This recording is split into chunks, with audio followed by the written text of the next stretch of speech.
बच्चों, let's read our question. So this question is specially about metaphors. और बच्चों metaphors होते क्या हैं और इनका यूज कहाँ पर होता है, how can you identify metaphors, ये सब हम समझेंगे इस क्वेश्चन में से. So बच्चों, this question has been taken from your back exercise thinking about language from the chapter Letter to God. ठीक है, अब पढ़िए, देखिए चलते हैं कि मेटाफर्स होते क्या हैं और मेटाफर्स का यूसेज चैप्टर में किस तरीके से हमें किया गया है, ये समझना है हमें. तो बच्चे, मेटाफर्स का जो ओरिजिन है वो एक ग्रीक वर्ड से हुआ है और जिसका मीनिंग क्या होता है, ट्रांसफर. ठीक है, अब अगर मेटाफर का मीनिंग ट्रांसफर है तो मेटाफर क्या ट्रांसफर करता है, ठीक है, ये हमें समझते हैं. और बच्चे, मेटाफर जो आपने इनका यूसेज है वो आपने अपने पोम्स में और अपने चैप्टर्स में जरूर देखा होगा, आइडेंटिफिकेशन के लिए आता है. तो ये आपकी एक पोएटिक डिवाइस भी है और एक लिटरेरी डिवाइस भी है. ठीक है, तो मेटाफर का मीनिंग हमें पता लगा कि ग्रीक वर्ड से आता है जिसका मीनिंग है ट्रांसफर. अब हमें समझना है कि ये ट्रांसफर क्या करता है. तो बच्चे, यहाँ पर मेटाफर का यूज आप जहां पर देखोगे आपको पता लगेगा कि वहां पे ट्रांसफर हो रहा है आपके एक आइडिया का और आपके कुछ आपकी करेक्टरिस्टिक्स का हम कंपेयर कर रहे हैं.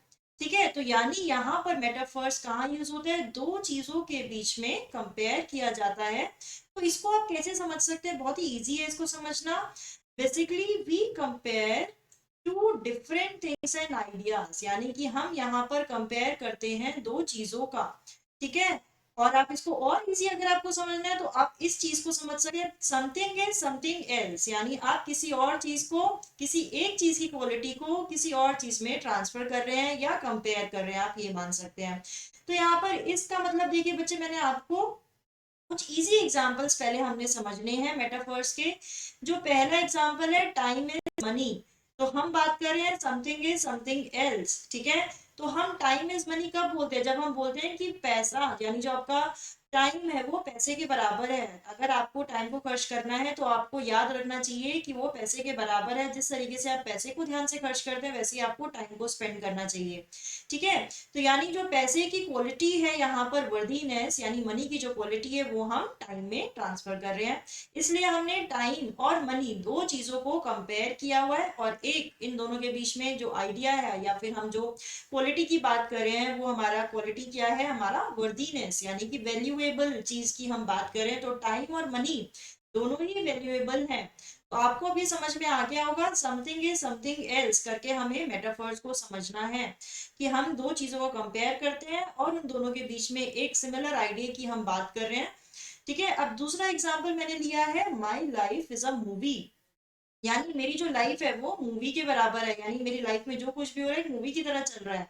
तो मैंने अपनी मूवी की कैरेक्टरिस्टिक्स, मूवी के जो फीचर्स है वो मैंने अपनी लाइफ में डाल दिए हैं, यानी कि लाइफ में कंपेयर, लाइफ को मैंने मूवी से कंपेयर किया. और यहाँ पे भी देखिए आप इज आ रहा है तो यहाँ पे दो ऑब्जेक्ट यानी दो थिंग्स आपके पास क्या है, माई लाइफ और मूवी. तो बच्चों, ये तो हो गए हमारे डेली लाइफ एग्जांपल्स जिससे आप मेटाफर्स का मतलब आपको समझ में आ गया होगा. अब देखिए, पढ़ते हैं अपना क्वेश्चन कि मेटाफर्स के बारे में क्या बताया गया है. तो यहाँ पर भी ये लोग यही बात कर रहे हैं कि मेटाफर जो है ग्रीक वर्ड मीनिंग ट्रांसफर से लिया गया है. ये कंपेयर करता है दो चीजों का, ठीक है, या फिर दो आइडियाज का, क्वालिटी और a feature of one thing is transfer into another. यही हमने एक सिंपल लैंग्वेज में समझ लिया है कि आपकी जो फीचर, यानी एक चीज में जो क्वालिटी होती है वो दूसरी चीज में हम ट्रांसफर कर देते हैं, जैसे हमने टाइम इज मनी में किया है. इन्होंने भी हमें तो बहुत ही सिंपल एग्जांपल्स दिए, वो भी हम डिस्कस कर लेते हैं आपकी अंडरस्टैंडिंग के लिए. तो पहला एग्जांपल जो है वो है the leg of the table. तो मुझे लेग ऑफ द टेबल क्या होता है, जो लेग जो हमारे टेबल को सपोर्ट करता है. लेकिन लेग लेग वर्ड आया कहाँ से, ये तो हमारी बॉडी का पार्ट है, राइट, हमारी बॉडी को सपोर्ट करता है. तो यानी लेग ऑफ द टेबल, यहाँ पर जो मेरी बॉडी को सपोर्ट करेगा वही टेबल को सपोर्ट करेगा. तो यहाँ पे जो लेग का काम है, यानी लेग का जो फीचर है या क्वालिटी है सपोर्ट करना, वो हमने टेबल के लिए भी यूज कर ली. ठीक है, तो यहाँ पर भी इन्होंने ये लिखा है, the leg supports our body. So the object that supports the table, a table is described as a leg.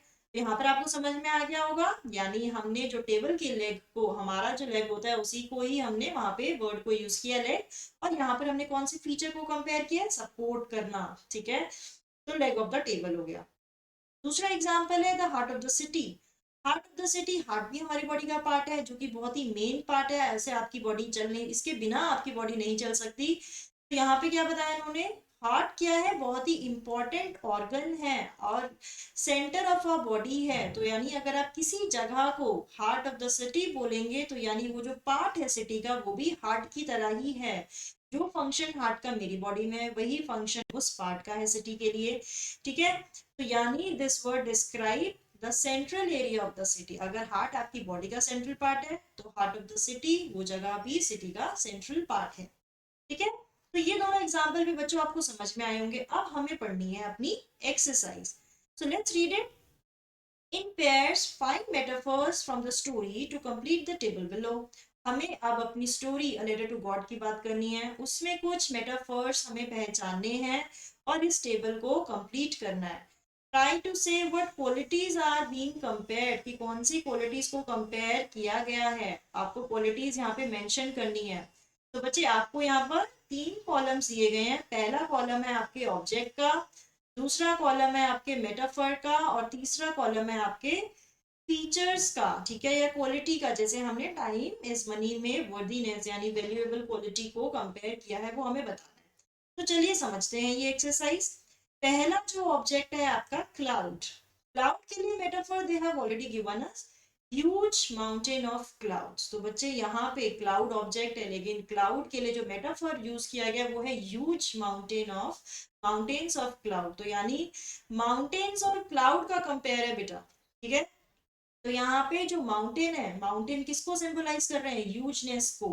तो ह्यूजनेस की जो क्वालिटी है वो हम क्लाउड्स में ट्रांसफर करने की कोशिश कर रहे हैं और क्लाउड्स में बता रहे हैं कि भाई क्लाउड्स भी माउंटेन की तरह बहुत ह्यूज लग रहे थे उस दिन। ठीक है, तो यहाँ पर आपका फीचर हो गया ह्यूजनेस।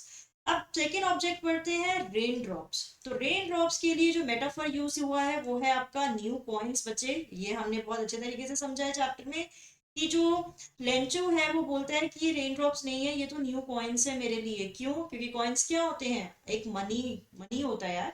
कॉइन्स आपका क्या होता है, पैसा होता है, राइट। तो रेन ड्रॉप्स के लिए पैसे के बराबर थे, राइट। तो न्यू कॉइन्स हो गए आपके रेन ड्रॉप्स। फिर आपका हो गया हेल स्टोन्स।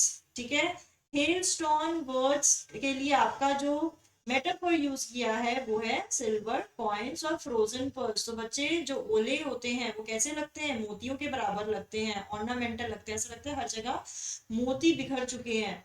तो यहाँ पर हम जिस क्वालिटी का कंपेयर कर रहे हैं वो है ऑर्नामेंटल वैल्यू का।